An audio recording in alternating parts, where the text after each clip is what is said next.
Hi there. Today I'm going to show you guys some kind of quick tips and tricks on how to make acorns just with a regular little loop on it. I use these for wine charms and it's almost Christmas, and so I am going to make a whole bunch of these to put on loops for wine charms. I have a whole bunch of acorns right here that were in the freezer. They're just thawing out. I'm just waiting for them to thaw, and while I'm waiting for them to thaw, what I'm gonna do is make a whole bunch of twisted rings. And so in order to do that, what I'm using is copper wire, bright 18 gauge uncoated copper wire. This stuff I got when I was first starting electroforming, and I was going to use it for hanging wires, and then over time kind of realized that it was too thick and I didn't like using it. I much prefer the thinner gauge wire for hanging wires. So what I'm doing is I'm measuring approximately 24 inches of this thick wire. Doesn't have to be exact. It's just approximate. So you need clippers, you need a pencil, and you need a few different types of pliers if you have any available that are the best. I do have a mat and a ruler, which isn't necessary. You can just kind of approximate. This is a little bit of a process, but it's not too bad. What you do is once you have your approximate 2 feet doubled of your wire, you slip one end into the pencil and tighten it around the pencil, and then you start twisting that wire. Don't twist the pencil. It does work better if you individually twist the wire end over end to create a twist. You just want to make sure that the little ends don't get tangled, but you can do this fairly quickly.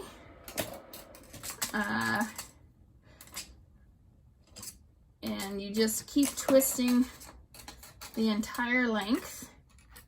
Sometimes it gets a little bit too long, so I'll show you what I do with that.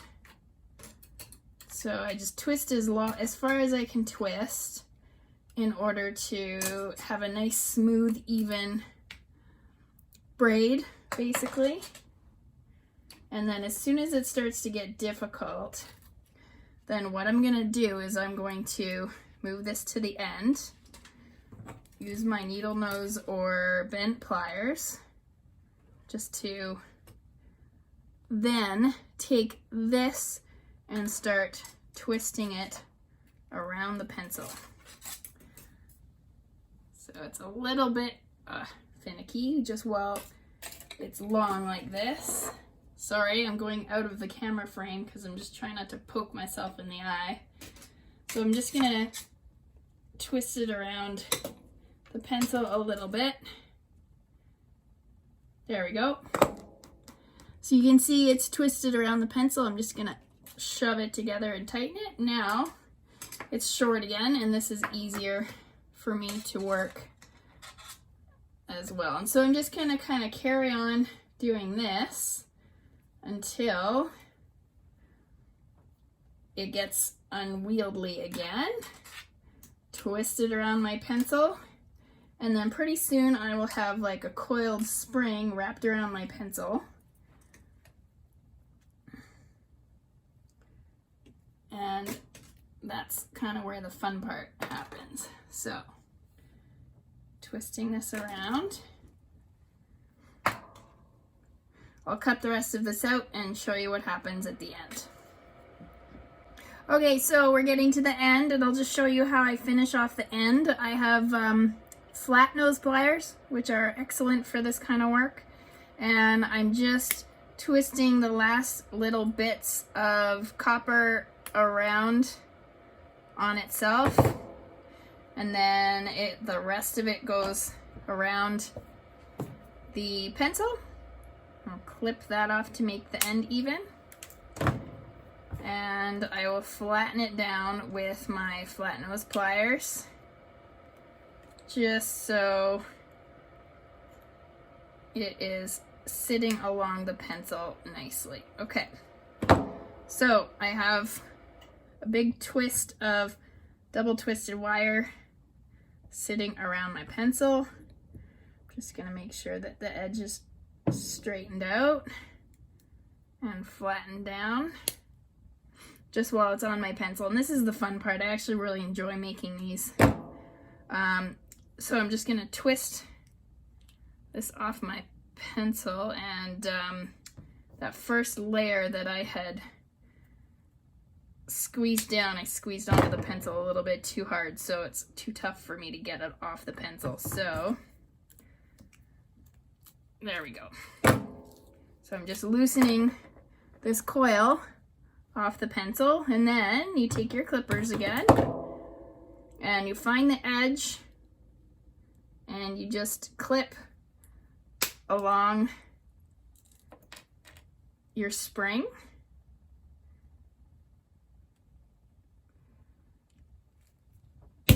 And you'll make little jump rings that are pretty, made of copper, and fairly quick to make. So I'm gonna make 3 batches of wine charms. So I need 18 acorns, and I'm pretty sure the 2 feet of wire that we have just twisted makes about 18 jump rings, and I am going to double that. So I want to make 2 of these wire twists. 1, 2, 3, 4, 5, 6, 7, 8, 9, 10, 11, 12, 13, 14, 15, 16, 17, 18. Yeah, makes 18 jump rings. So the last thing that I'm just gonna do is go along and tighten and squeeze together the edges of the jump rings so that they sit flush. And now we're ready for our next step. So these acorns are Canada acorns. They're probably not as good as some of the acorns that other people get in other countries. I like them. They're pretty. We're gonna do kind of a combined jump ring, so the edge looks like this. So what I'm gonna do is I am going to take a jump ring and glue it onto the edge like that, and then I'm going to take another jump ring and I'm going to glue it that way. So that is what I'm going to do for all of these. These are still a little bit frozen, but they're not bad. I'm just going to dry all of these acorns off so I'm not dealing with a wet acorn. And I'm also going to clip off the end of these so the ends are nice and flush. And I will just show you one of my methods for gluing the jump rings, and we'll go to the next step. Alrighty, so I have my jump rings. Let me just see if I can move my camera a little bit. There we go. I have all my jump rings. I have all of my acorns with the top trimmed off. I have baking soda, and I have small ampules of crazy glue. You can do any kind of crazy glue. I know there's other types of glue that are better, and I have not yet explored them. So I'm sure you can choose your favorite method. But what I'm doing is I'm putting the first jump ring just over top of the top of the acorn, and then applying crazy glue, and then putting baking soda on the top immediately, just so it looks like that, and then doing the same thing for the next one. So we're gonna do this with every single one. So typically I'm gonna, because I'm trying to do this in bulk, I am going to do this as quickly as possible, which basically means that each step gets done at once. Each step gets done kind of in assembly line. So I do each one of these. And then what I'll do is I'll take one of these things here. I can widen it open a little bit if I think that that'll look better. And then what I'm gonna do is I'm gonna place it like this. Okay, hold it in place with my gloved hand. Wait. If I can. And then crazy glue the inside of it. And then add a little bit more crazy glue again. Or sorry, add a little bit more baking soda. And I'm just gonna kind of build that up so the inside of the first jump ring is nice and smooth. And it looks good. And now we have a top to our acorn that is very easy to kind of hold as a loop. So I'm gonna do that with all of these, and then I will show you how we prep it for the bath. Okay, so we're on to the next step. I have a whole bunch of these acorns that have their tops on, and they have been washed of baking soda because, of course, when we flash dried the crazy glue with baking soda can potentially wreck our bath. So I have washed them all and have let them in the sun to dry here. So I have a whole ton of acorns and we are about to put them in our bath.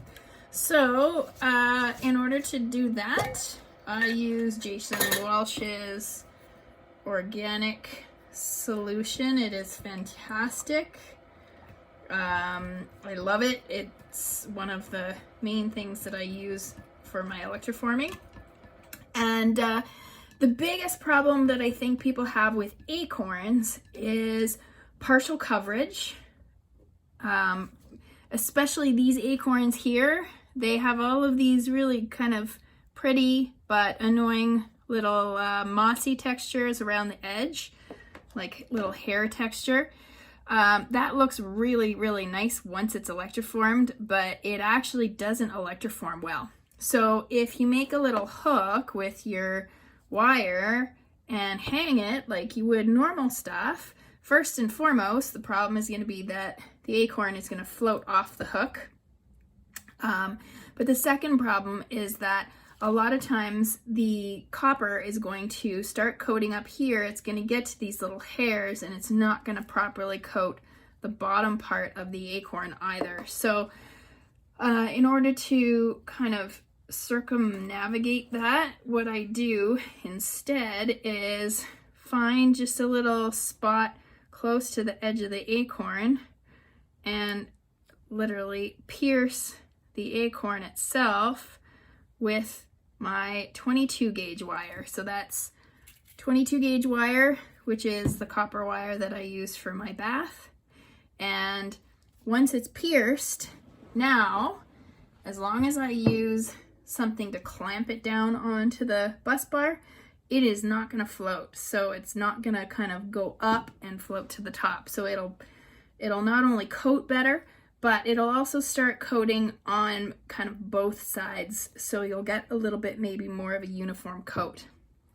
Now, the nice thing is once it's on here, this part will coat really well. So if you get a deep or heavy enough copper coat down here, and you're not getting quite as much copper coat covering over here, then you can also get another bar or get another hook and potentially double coat it that way if you wanted to. So I'm just going to pierce every single one of these acorns. I am going to dip it in this Jason Walsh's solution. My solution's maybe a little bit thick, so I probably have to thin it out a little bit. But ultimately, wait for this to dry, and then in about a half an hour, once it's dry, I will pop it in and it will start copper coating. So I will do that with all of them. I'm going to put them in my electroforming bath with a little plastic clamp to keep it from floating up with the bus bar. And in a couple days, well, what I'll do is I'll check I'll check them all in 8 hours and I'll see where they've been covered, and I'll get back to you in 8 hours with this.